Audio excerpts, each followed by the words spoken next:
My name is Vinny, and we're here today with Dr. Adriana Popescu for one more episode of Ask Dr. Adriana. And we're talking about the theme, what's the one thing stopping you? Hello, Adriana. Hi, Vinny. Nice to be here with you today. Hi, everyone who's watching this now or in the future. Thanks for tuning in. So, Adriana, for me, the number one thing stopping me right now, I haven't been able to identify it like correctly, like as in directly, but I have a pretty good sense for myself what's been like what's stopping me. Like if I was to define it, I would say is like mostly fear of being judged or fear of like dealing with rejection, especially because my goal, like my objective right now is to like expand my company, get new clients, prospect new people, like meet new people and add more to my business. And I've been like resistant of that for the past whole year. And in the last 3 months, I'm like bashing into that thing so I can like change it straight away. But I haven't been able to like really identify besides those two like ideas of what's stopping me right now. And I think probably a lot of folks are also dealing with something similar as well in their lives. Yeah. Well, yeah, let's break that down, right? Like we all have goals, or I like to call them targets. We all have targets. I want to grow my business. I want to make more money. I want to find a healthy, happy relationship. I want to change my body, whatever it is, right? And especially around this time of year, especially with the new year coming, people are going to make these New Year's resolutions. I'm going to do things differently. And then, they get stuck or they don't take action, or they start to take action and then they stop. There's generally some sort of resistance. That's usually the first thing that we'll notice is there's some resistance there. I don't feel like going to the gym today. I don't feel like making those phone calls or putting out that email that will, get me more business, right? So we want to look at that resistance. That's where I would start. Like, what is that resistance I'm having to taking action? Because I know, that I need to take action on this thing. Now, it can be a timing issue. I know that sometimes we have that resistance because we're actually aware that now isn't the time. But I would say for you, if you've been with this for a year, you probably have had windows of it's time, and yet still you've had that resistance. So you actually named a really common thing that's holding people back, which is fear. Okay. Now, you're saying it's fear that other people might judge you or reject you. So it sort of looks like the fear is an external one. But if we were to actually look at the question, what's the number one thing stopping you? It's not anything from the outside, typically. Yeah. It's typically you. Like you are the number one thing stopping yourself, right? I am the number one thing stopping myself. No one else can really stop me unless I give them power and let them stop me. So if we look at it from that angle, and you look back at your fear of being judged as far as yourself, what is really going on with you there?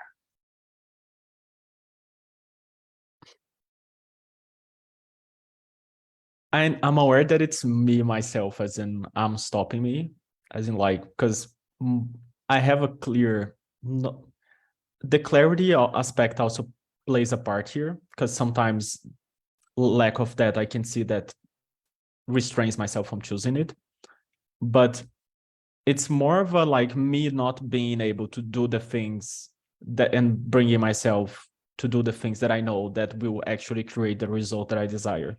Right. And I can feel the resistance that you're talking about. And I've been like analyzing it because like not analyzing, but in a way observing it. Because the feelings itself, talking about feelings, are really similar to a point where I'm going to say an example because was really clear for me these last weeks. Some time ago, I was playing a board game with some friends and I got really, really, really close of winning. And the adrenaline and the sensations in my body of winning the game were basically the same that I felt when I knew when I was about to do something that I knew it would bring me like the results I'm looking for.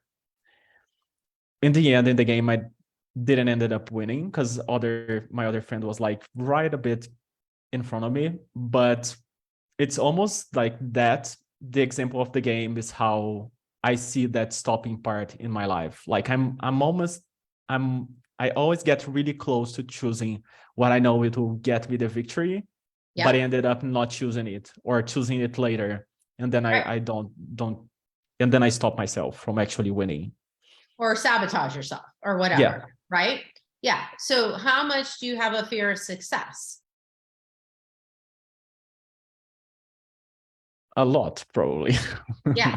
Because people are pretty quick to go to fear of failure. I mean, a lot of us can relate to that, but oftentimes we're not looking at what is the fear of success. So, like, winning the game maybe isn't, maybe we don't use that as an example. That's the feeling. I think you captured it well there. But Yeah. let's say with these other things, like growing your business and expanding, what first, and I always suggest to people that you go with like the first thing that pops in your head, because that's your knowing, that flash of awareness is like your intuitive knowing. The mind wants to analyze and calculate, and sometimes that actually doesn't get you to the information you need. So first thing that pops in your head, what are you afraid of if you were to be successful with your business?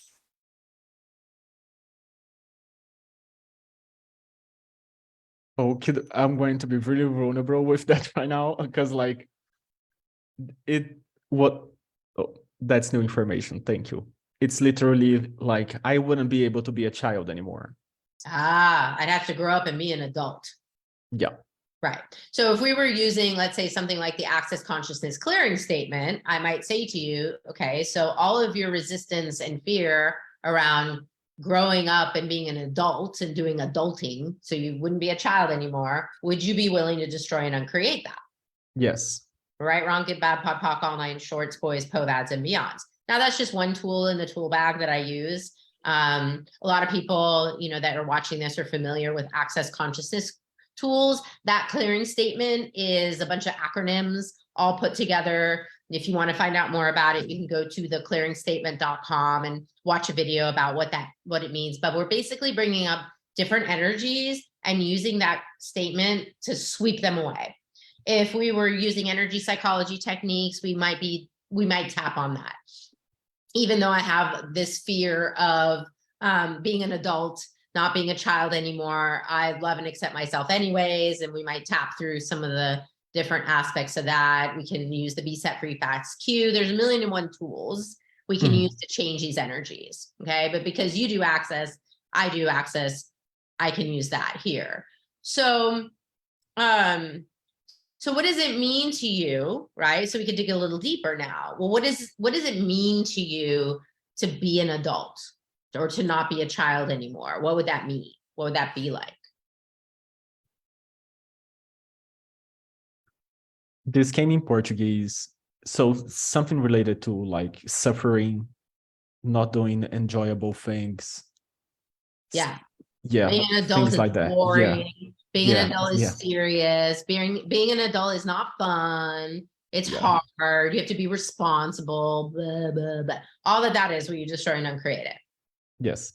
Right, wrong, good, bad, pod, poc, online, shorts, boys, povads, and beyonds.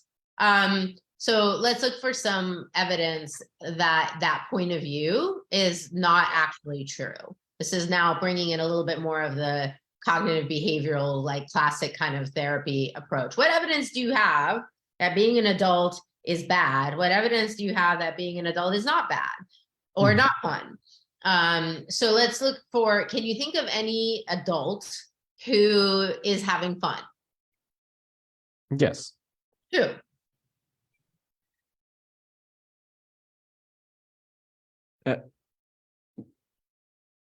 Yeah, like I mean, I want to say no, but like I know that probably some adult in the world that is having fun.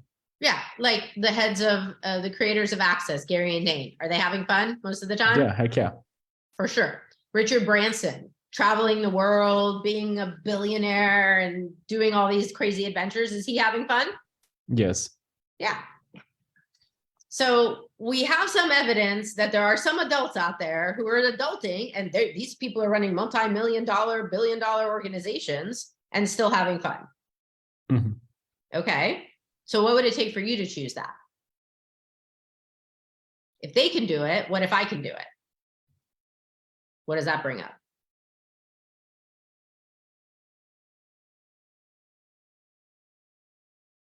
Yeah. Like I get more energized, and the immediate place that I go to look for is like my family, as in adults that are not having fun at all. You're right. So then we might have to destroy and uncreate all your reference points from your personal experience of looking at adults. And this is true. Like I definitely had this issue earlier on in my life around relationships, because I saw my parents' relationship from when I was pretty young. I never really saw it as a good, happy relationship. I saw the fighting. I saw the hatred. I saw the messiness, the power struggles. I'm like, if that's what marriage is, if that's what relationship is, I don't want it. Right. So anywhere you're doing something like that with watching adults be unhappy because that's what you saw in your family, will you destroy and uncreate that reference point? Because now you're projecting that and expecting that your life is going to be the same way. Yes. Right, wrong, good, bad, pop, pock, all nine shorts, boys, povads, and beyonds. So to come back to the question, what is the number one thing stopping you? For a lot of people, it's fear. And that's kind of where we've gone here. But let's take it a level deeper. What's underneath the fear? What I find oftentimes with my clients is underneath the fear is some sort of limiting belief. If we were using access language, it would be a limiting point of view. If we were using conscious recovery language, which is this wonderful work that my friend and colleague TJ Woodward has done, we would use the term core false belief. Okay, so underneath this fear, the fear of being an adult, earlier you said the fear of being judged or rejected, underneath all that fear, is there a limiting point of view or a core false belief there for you?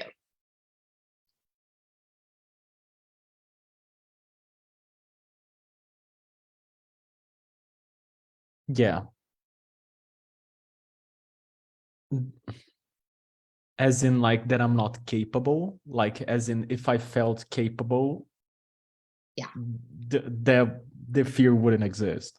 That is correct, right? So when we distill it down to like the number one thing stopping you, it's usually some variation of I'm not enough.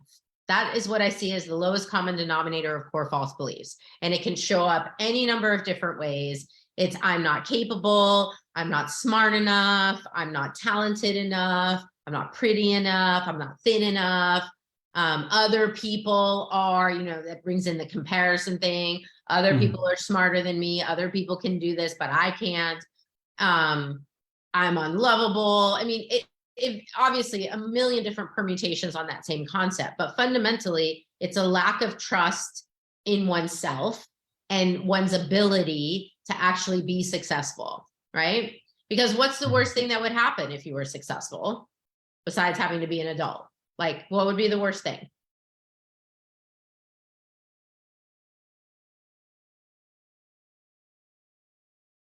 I mean, I don't know, I'd have to deal with with accountants, like I don't know. Yeah, so I don't trust myself to be able to deal with like what Adriana's doing right now with starting a business, like accountants and lawyers and the government and unemployment and workman's comp and and 1,001 things, right? Yeah.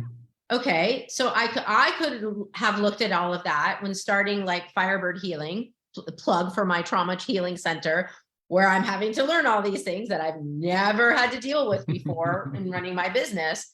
It's a steep learning curve. But what might be different here is that I have cleared a lot of those core false beliefs. And I know what I know about myself is that I'm tenacious and persistent, and I can overcome anything. If I'm somebody who could overcome Lyme disease and chronic fatigue syndrome, and I managed to get a PhD, and I've managed to support myself living in one of the most expensive cities in the world, it's like, if I can do these things, then obviously I have some sort of capacity. So then I would look toward, okay, what information do I need? What support do I need to learn how to do these things? So I got a group coaching program, a group practice coaching program to learn. I hired accountants to teach me about how to build the infrastructure. I talk to other people who have run these kinds of businesses. I ask questions. I do Google researching, whatever it is. And I get the information and the tools that I need to be able to create the business and be successful. Mm-hmm. So anywhere you're doubting your ability or capacity for doing that same thing, learning new things, will you destroy and uncreate that? Yes. Right, wrong, good, bad, pop, all nine shorts, boys, povads, and beyonds. I mean, we live in an era where information is literally at your fingertips in an instant. You know, I grew up, I'm old enough to where I grew up, if you wanted to learn about something, you had like Encyclopedia Britannica, or we had the World Book Encyclopedia, and you had like 25 volumes, and you would pick out the volume, you would look it up and hope that what you were looking for was in there.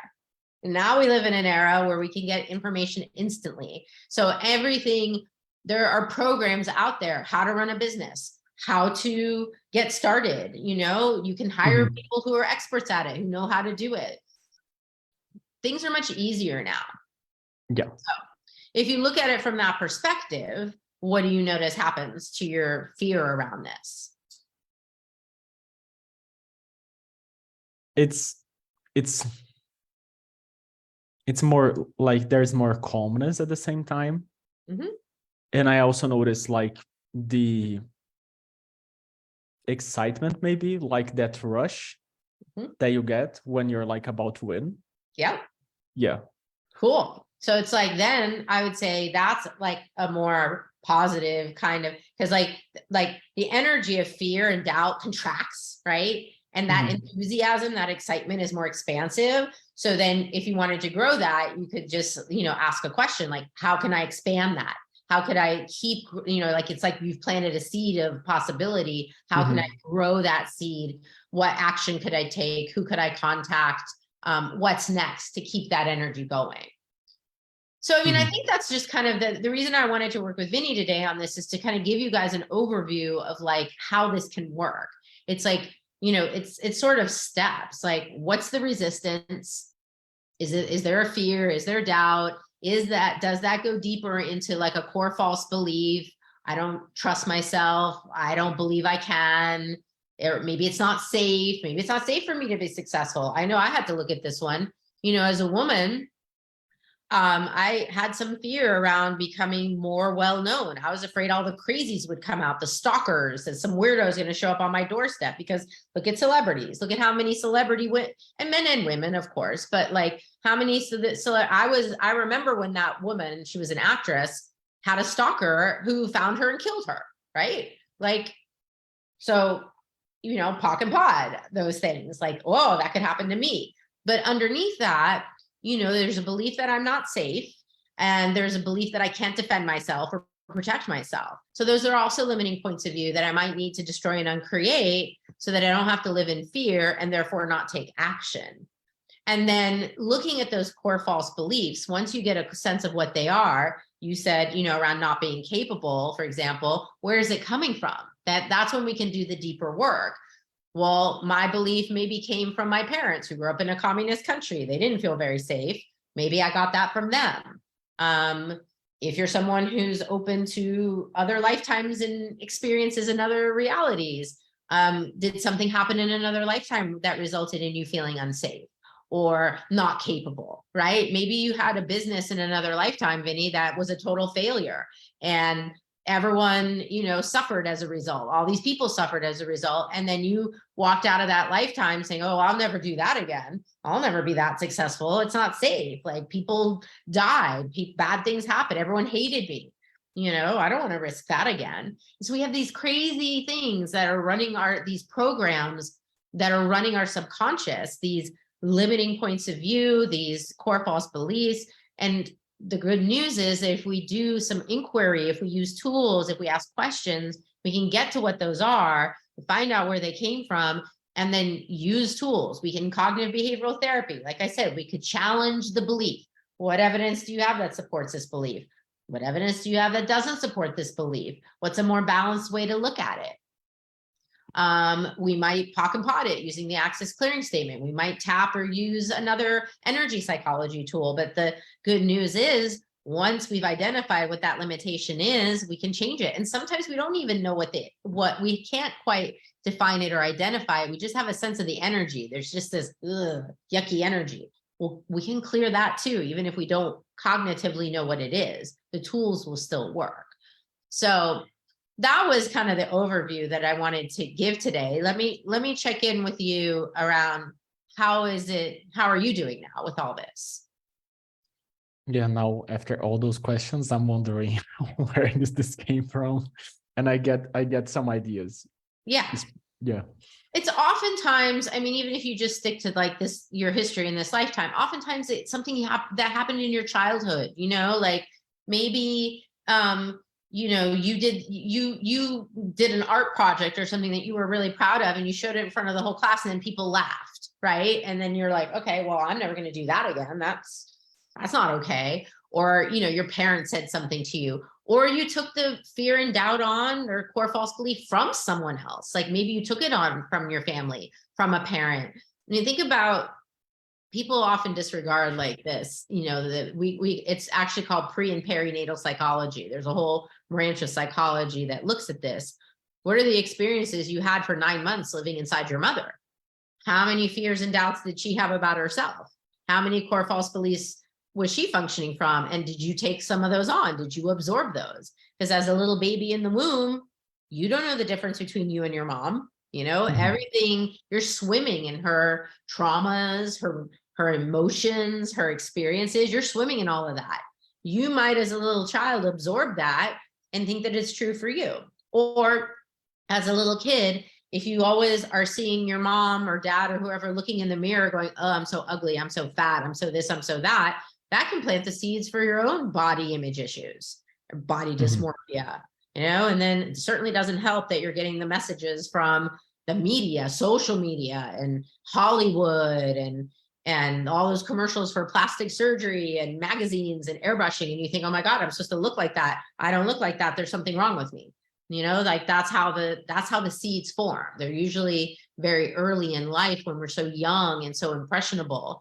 And yeah, if you're open to it, we might be bringing it in from other lifetimes as well. We might be taking it on from other people. It can get more complex, but the number one thing that's stopping you is you. And even your reaction to the external world is still about you. If you're fearing being judged by others, in what way are you judging yourself?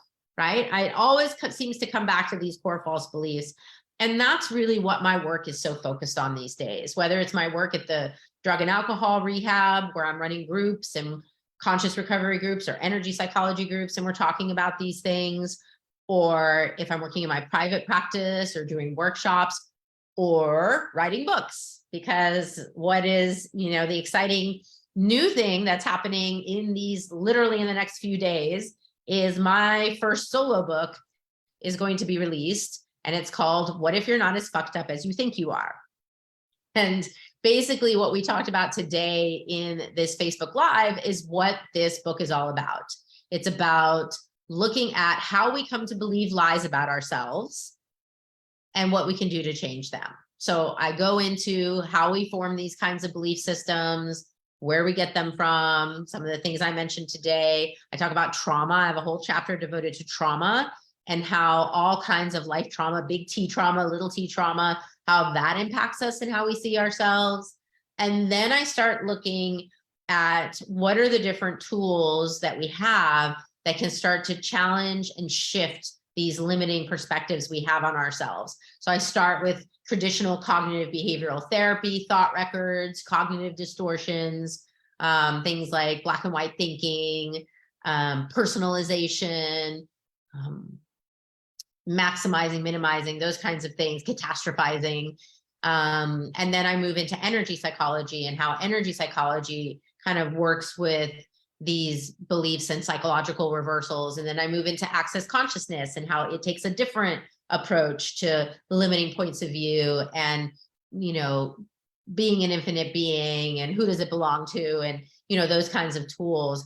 And each chapter, I'm somebody who likes to give tools, right? Each chapter at the end has home play where we take a different tool and then walk you through challenging that limiting point of view or shifting it and changing it with the tool from that modality. So you get traditional psychology, you get energy psychology, you get some access. It's basically a compendium of my life's work and what I, as a lifelong seeker, have discovered to be some of the most powerful tools for creating change. Because from my perspective, you know, we are all infinite beings, and anything that we desire, we are capable of creating. We just have to get out of our own way. So my gift to the world is to offer tools and strategies for getting out of your own way. So the book will be coming out soon. When it is, when it's live and you can buy it, we'll go ahead and add a link back. Vinny will go and add a link back to where you can purchase. We actually could put in, you can pre-order books right now. We could put a link into that landing page where you can pre-order. It will be on Amazon and all the usual places. And if everything goes as scheduled, it's kind of in my publisher's hands, but they're telling me we should be on track. I'm going to do a launch party next week, which will be a week from today, Wednesday, the 21st at 6 p.m. in the evening, Pacific time. And we'll put that info in here as well. And it'll be over Zoom. It'll just be a celebration of the book. I'll talk more about what's in it. Maybe I'll even read some excerpts from it. And if you come join us live on the Zoom, I'm also going to be giving away some signed copies of the book. It's going to come out in hardcover, actually. And I did do an audiobook, and there will be a Kindle version. It's all in process right now. My publishers and I have been on the fast track trying to get this out here before the holidays, because, you know, what a perfect time of year to look at this, gifting it to someone else, gifting someone, you know, the book and the possibility of change, but also for yourself, you know, as you're looking to create something different, perhaps in the new year, maybe these tools could be a contribution. So thank you, Vinny, for being vulnerable and being willing to share your experiences. Do we have any questions or comments or anything we need to address before we sign off? Thank you so much, Adriana. Karen is saying congrats on the upcoming book. Yes, thank you. Thank you. Can't wait to have it out in the world. And I'm already on book number 2. Thanks, everyone. Happy holidays. Thank you. Bye.